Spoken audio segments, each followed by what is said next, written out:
Tonight's lecture is a third installment of a series that I've been doing on Wednesday nights, selections from Voices from the Italian Renaissance. I published this in 2024. It was a companion book intended to go along with my textbook, and it still does go along with it, but it also goes a long way because it has so many juicy primary sources that I can share with you and read to you. So tonight I'm going to be focusing on the sources that have to do with the Medici family here in Florence. So I've just done a little graffiti up here. So it's Medici Voices from the Italian Renaissance, palle, palle, balls, balls. And that was indeed the chant that they had here in Florence if you were a Medici supporter. And it meant exactly what you think it means. Okay, so let's talk a minute about the Medici family, because there's a lot of them, and I'm not going to cover all of them.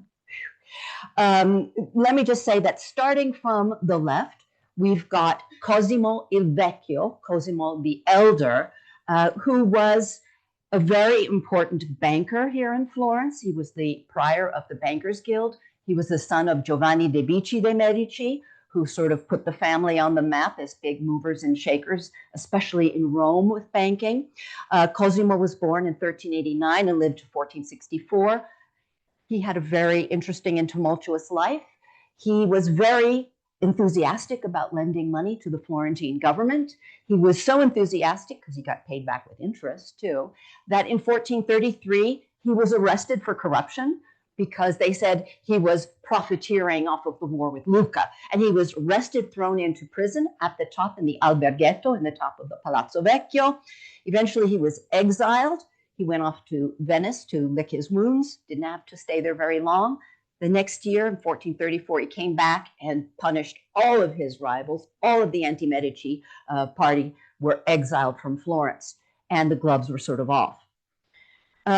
Next to our friend Cosimo is Lorenzo the Magnificent, Lorenzo de' Medici. When I give this seminar about, the golden age of Florence, it's really the age that we think about under sort of the custodianship of Lorenzo the Magnificent. Lorenzo de' Medici was the grandson of Cosimo the Elder. Now, keep in mind, Cosimo and Lorenzo were living in the Quattrocento, in the 15th century, at a time when Florence was a republic.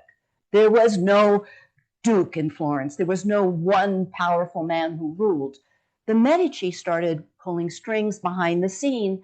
They got more and more powerful until they accumulated such a vast amount of power that eventually they will go on to become the dukes and grand dukes of Florence, but not yet. That doesn't mean that Lorenzo didn't have other intentions. Don't get tricked by that name, the Magnificent. Not everything he did was so magnificent.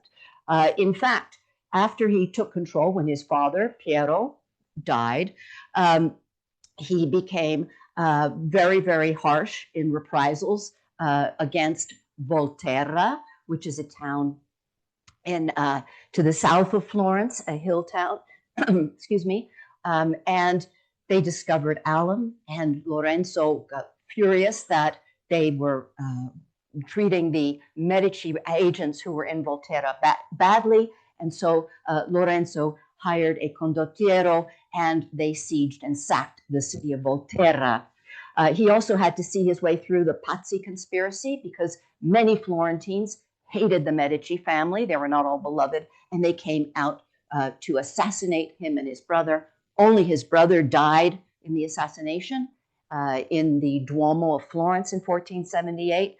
But after that, there were harsh reprisals. Many, many of the people who were involved were seized immediately. The other ones were eventually tracked down, and they were all killed. So he wasn't taking any prisoners.